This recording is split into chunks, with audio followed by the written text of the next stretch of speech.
Hello, what I have here today is a Yamaha 250 two-stroke.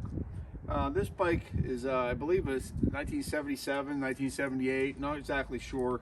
Can't read the tag. It is not titled. It's like a barn find. It does run, start, rides. And the guy actually said that he had to mix the gas because the pump is not working for the injection, oil injection. But anyways, mixing the gas does just fine. And you know, this bike's complete. It's got 2 new tires on it, but it's rusty all over. It's a barn find, and it looks like it was ridden hard and put away wet.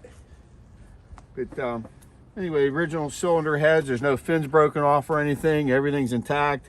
The original Mikuni carburetor. This is one of the first monoshocks.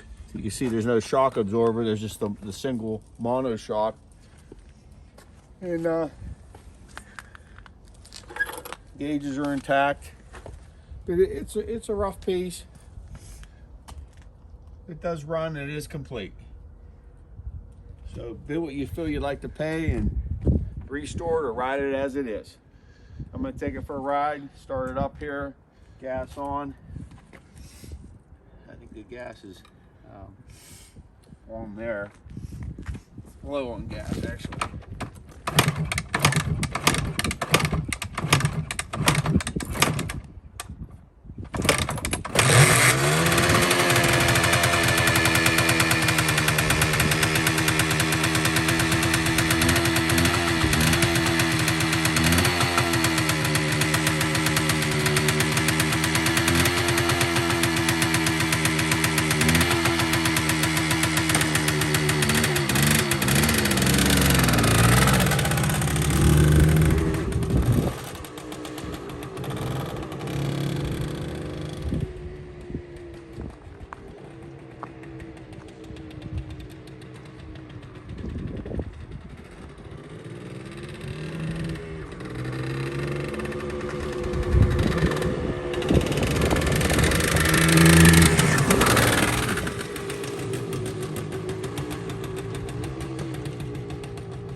It does run, start, and drive. It seems like it's loading up a little bit. I'm not sure what that might be, but it maybe needs tuned or what have you. I don't know much about it, but it is what it is. And bid what you feel you'd like to pay. Thank you.